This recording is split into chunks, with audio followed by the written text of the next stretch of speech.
Yes, so hello everyone. Thank you for joining this afternoon. It's a pleasure to be able to speak to you. I'm just trying to keep it light and nice and easy this afternoon, so it won't be death by PowerPoint or anything. I've only got a few handful of slides, so let's dig into it. So yeah, as it says, the Ballad of Alex Pedersen, the journey of compliance as a techie.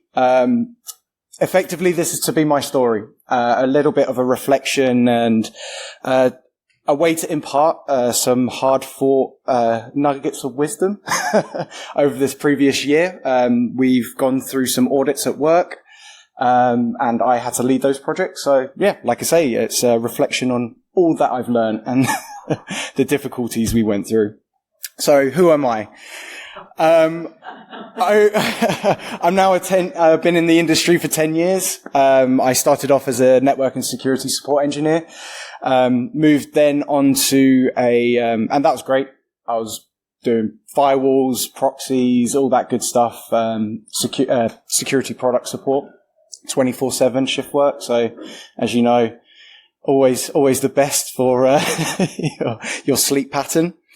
Moved from there over to aerospace company, where I was a IT engineer, senior IT engineer, but we were a small team, so I managed firewalls all the way through to climbing under desks and doing all that fun stuff, and like building HPCs and really interesting things there. So that was great. Was there for a number of years, and then moved over to where I am now, which is a company called FeatureSpace. Joined there as a security engineer, and then I've now become a senior platform security engineer. So after at the start of the year, we went into we have a yearly audit because we work with the banks. So we work with mainly two frameworks, that is PCI DSS and SOC 2. So if you're not aware of what those are, PCI DSS is our key one because it's the EMEA sort of European standard for banks. So it's the payment card industry. And the data security standard is that subsection of that specific framework within the PCI organizational framework. And then the other is SOC, which is the system and organization controls. So all fun. Really catchy names there. And just a little bit of context, specifically around PCI DSS. So it currently contains around 200 critical controls. There is version 4 that is right on the horizon, which is another additional, I think, around 64, maybe a little bit more by the time it comes to publication. And they need to be routinely and accurately executed. So it's a yearly cadence, but you have your quarterly, you have to maintain it quarterly, evidence it, and yeah, like I say, maintain it and make sure you're not doing anything naughty. And within that's additionally policy, process, ensuring it's being tested, pen testing, internal testing, external testing, everything across the board. And effectively that means it is a comprehensive, it's very comprehensive, and it's impacts almost every area of the business, frankly. And then just to quickly highlight, so it's covering security, availability, confidentiality, processing integrity, and privacy. So they are the key subsections within the audit framework. And just as a final point, many frameworks will have fundamentally the same thing that they're trying to assess you on. Really, at the end of the day, it's security, it's best practice. And what they're trying to do here is just give you the key, a way so that you can go through it and have a marking criteria is the way I've thought about it. And we'll kind of delve further into it as we go in. Hopefully my slides will go. There we go. So yeah, what's with the Western theme? You might all be wondering. Frankly, it's a metaphor. It's a metaphor since I really started in this industry. I kind of identified it quite quickly in my brain of it is the Wild West out here. It's obviously getting better, but frankly, in my opinion, it has been a Wild West. And that's just due to the nature. It was completely new right back in the day. It had to start somewhere, and like the frontier, it was all fresh. It was all new. And again, yeah, that was kind of the idea I went with. And I just want to roll through a few, words that I've used in the past, that evoke some imagery from both security and really that Wild West theme, and those how that works, at least in my brain anyway. So going through independence, the way I see it, again, frontier, every town had similar rules. Murder's bad. All the stealing, your 10 commandments, right? And frankly, we have the similar idea in the industry. Everyone has the same understanding of what's bad, but there hasn't been, maybe we're getting there slowly, but consistency across every country, everywhere globally, we're very isolated in that way. Yeah, in fact, that's why I have isolation there as well. It's separate from independence. Every town they think their rules are the best. And then the isolationism of, like I say, it's getting better in recent years. And it's kind of been mentioned throughout the conference today that the sharing of information is limited, I think, is to say the least. Like Chatham House rules, you've got your, different concepts for different things, but there's no consistent framework, not only within security, but for organizations, for countries. So I think there should be an effort to standardize a lot of that, in my opinion. Crime. I think that's fairly self-evident, right? I think it's the name of the game of the trade for us. Wilderness. I have wilderness in here, mate, for really, anyway, my experience has been specifically around open source tools. It can be a nightmare when that thing breaks, and trying to find a legitimate source of information that doesn't make you configure something that breaks the whole system, unfortunately, because it worked for them, but it didn't work for you. And finding adventure, right? Excuse me. Adventure. It's why we do this. I think it keeps it fun. How quickly things change. At least it is for me, why I keep interested in this. It's not stagnating. It is changing almost daily, right? So yeah, that's there again, my evoking imagery from both the Wild West and what I see in the industry right now. So, auditor's asking you for evidence. He's over your shoulder. He's got you locked down. You're sweating. The pause. I should have used that other meme where it's the sweat coming down his face. Frankly, all you need to do is just stay calm. That's always the case, right? You'll be hot under the collar, but what it comes down to, and I've talked about it today with other people just casually, compliance is often thought about as the way to build your product. Or the business says we need this compliance to be able to sell something. That's the wrong way round we need to be, frankly. We should be building and doing these things with best practices, and best practices feed into then the compliance to give you the opportunity to mark your homework, and then you move on. And it's that iterative cycle where best practice feeds compliance frameworks, and the frameworks can feed into the best practice. And it's that ever-evolving cycle. And really, has it come up or is it frozen? Yeah, and that's all I'm trying to say here, is that it feeds into one another. So like anything, what's my advice?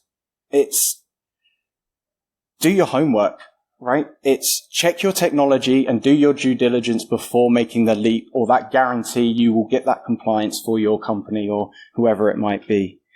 And little tips, gap analysis before you even start. I understand what that challenge looks like.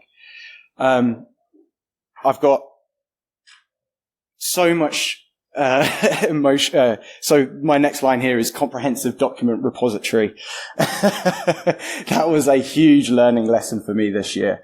I'm happy to talk about it after this. We had nothing, frankly, and there was a big. We had some things, and it just in my brain I couldn't quite wrap my head around it. I threw it all into a GitLab repo. It's change controlled, and you can track everything. And as long as you got file directory structure, it works. Like, you don't need to buy a £1,000, £10,000 tool to help you. There are cheap ways to get around this right now if you're struggling. So yeah, just start off with a comprehensive documentary repository. And that could just be as simple as the file directory structure.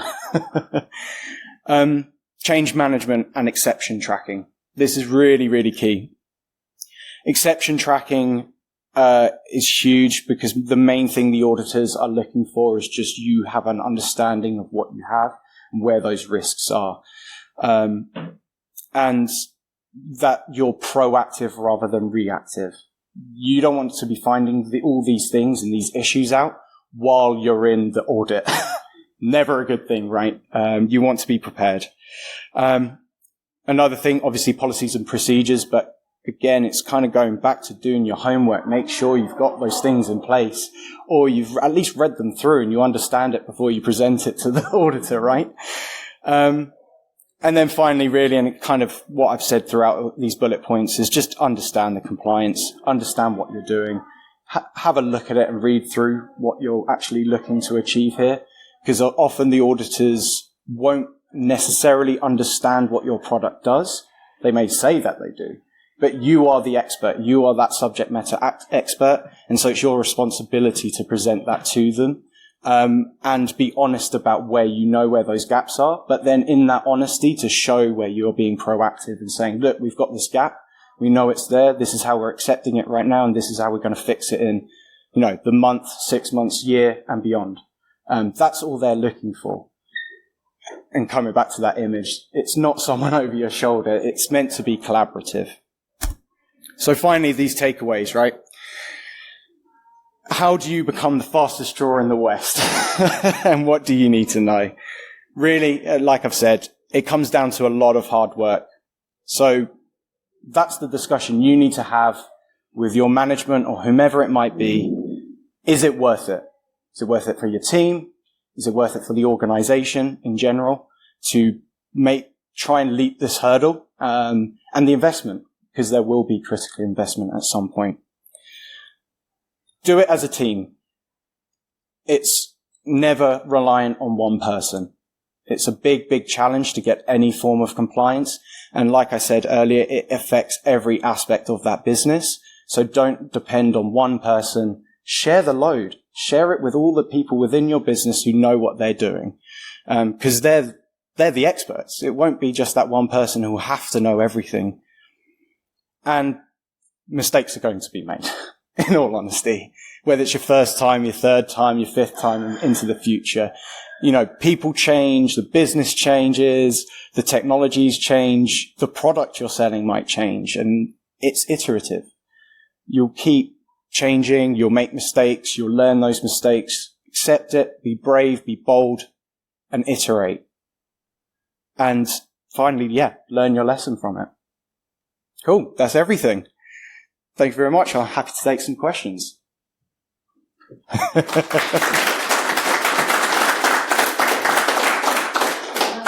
any questions? For the isolation point, sit on there. Straight away, I think like silos. Yes. Yeah, absolutely. What would be some strategies you've learned for the past year and how to improve those silos? Gosh. See, I'm maybe not the best person around strategies, but I completely agree with you, right? And it kind of comes back to that, my statement about going to all the experts within your business. So that's maybe the first port of call, is to identify those people. Again, before you make the leap into starting an audit, make sure you have those guys identified. You bring them into a room. You'll walk through the audit together and bring everyone onto that same page before you even start. And from there you have a baseline. You then move on, you create a working group, you communicate. That's all that needs to happen. I don't think it's that complicated, but people shell up. They have their responsibility and then they won't share. But if you break that cycle right at the beginning, you're good. And then it's just about maintaining it, and you're not reinventing the wheel midway through a project or 3 years down the line. And you realize, actually, we should have talked to them because they know more than us. So, that's all I would say to that, I think. So regular meetings from the start. Yeah. And whether it's regular, build your own cadence, whatever's comfortable, that's down to that working group. But as long as it's consistent, I would agree with that. Any more? Do you mind if I add a bit to that? Please, please. So, I had exactly the same issue. I went to an organisation, no one talked to everyone.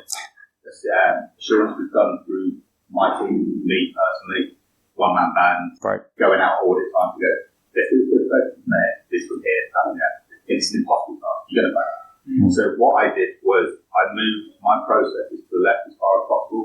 So one of the main areas for me and one of the main pain points was new projects. So the context I worked in NHS and I was hospital manager here for a hospital at the time.